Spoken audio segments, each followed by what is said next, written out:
works on Facebook Live. Okay, so the two areas that I really see that people are tripping up the most on, which is giving them this mindset of the whole imbalance in the first place, is first of all looking at food in a very oversimplistic kind of way. Okay, so looking at food as to whether it's good or bad. Okay, so putting foods in that good category and in that bad category. The second thing is that, you know, people want a good life. I bet that you want all the benefits of, you know, feeling lean and mean and strong and being on top of your game and being able to, you know, let me kind of just paint you this picture of having a life where you're actually not able to just cope with stress, but you're actually able to manage it.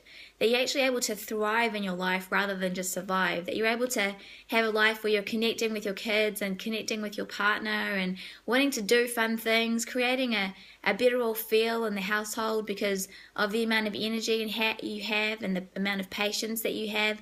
I know that fundamentally that you would like this life.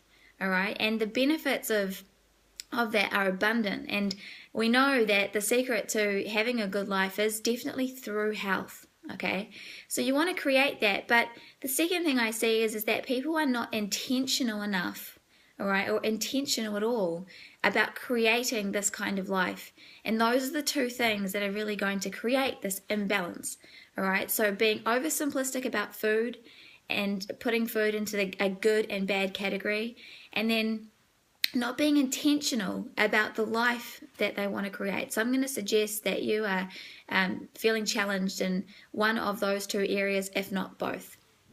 So let me just get real clear. There are some bad foods. I'm just going to make that disclaimer here right now.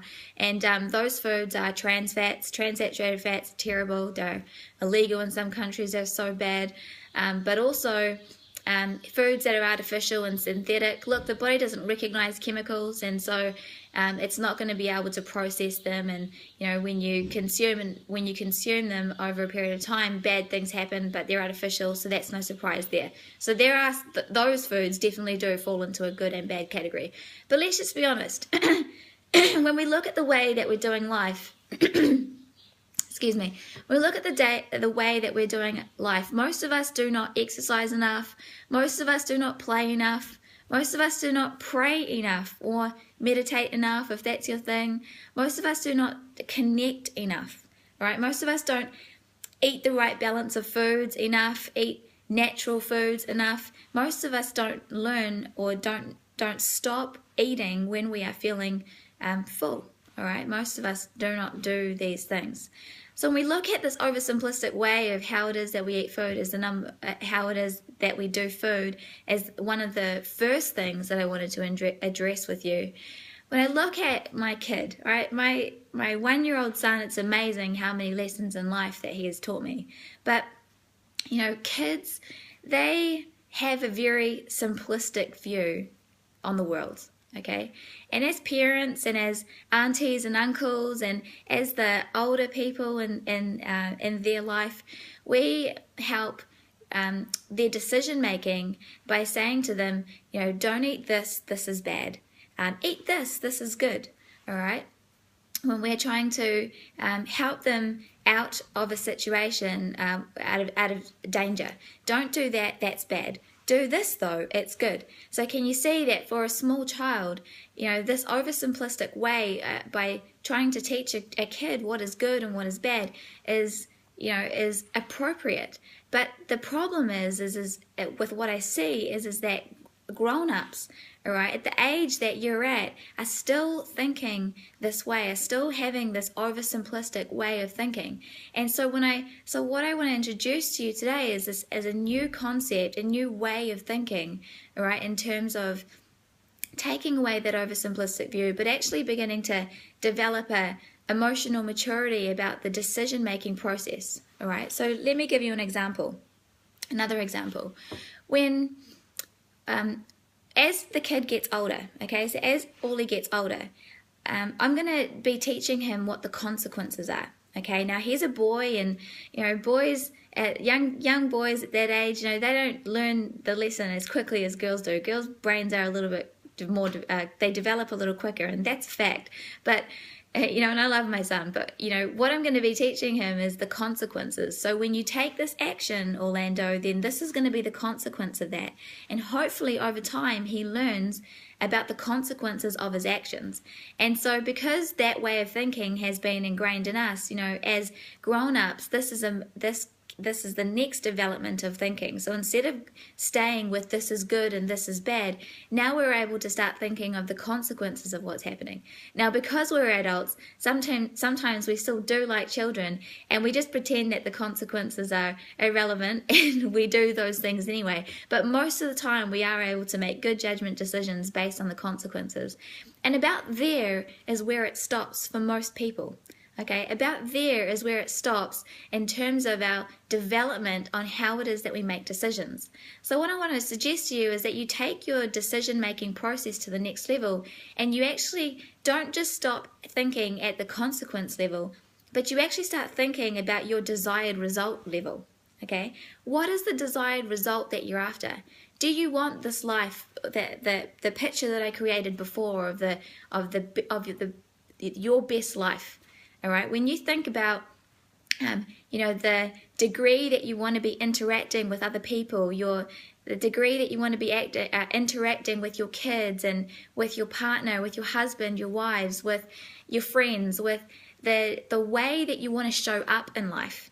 All right, be intentional about the life that you're wanting to create, and don't just stop at thinking about the consequences, but think about how it is that you want to show up.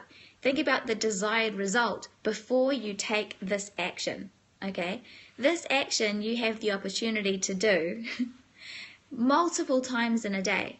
And though that decision may not directly affect where it is that you are going tomorrow or even next week or even next month, but if the course is going this way and you slightly adjust by focusing on one habit at a time this way, then over 3 years from now, or 5 years from now, even 10 years from now, your life could look significantly different.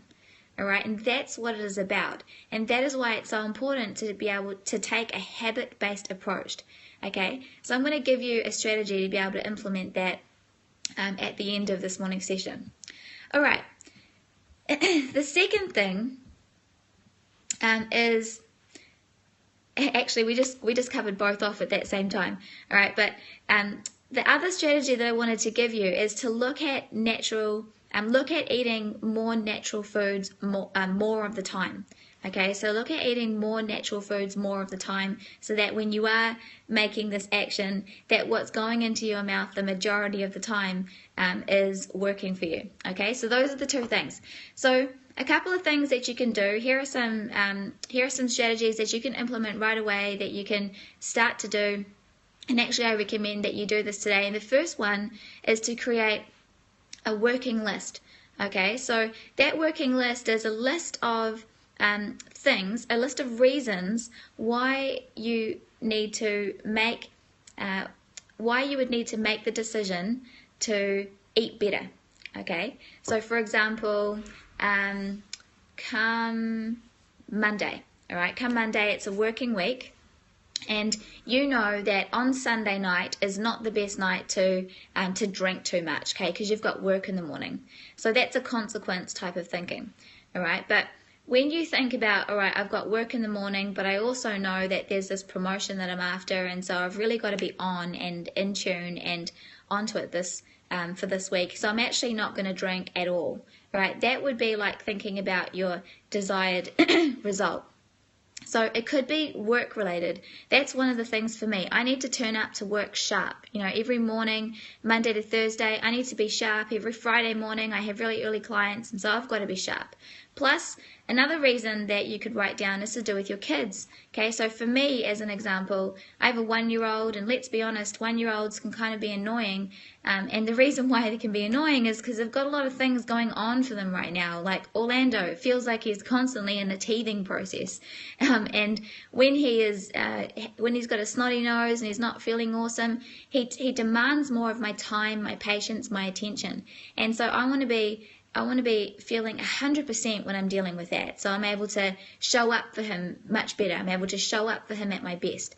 Okay, so there are 2 reasons that I would be writing down on my working list. So why don't you start with 10? Start with 10 reasons that you can write down on your working list, and it's called a working list because the whole idea is to continue to add to that list, and put it somewhere that you see every day, somewhere very visual, like for example on your fridge or on your bathroom mirror, where you're constantly able to see those reasons.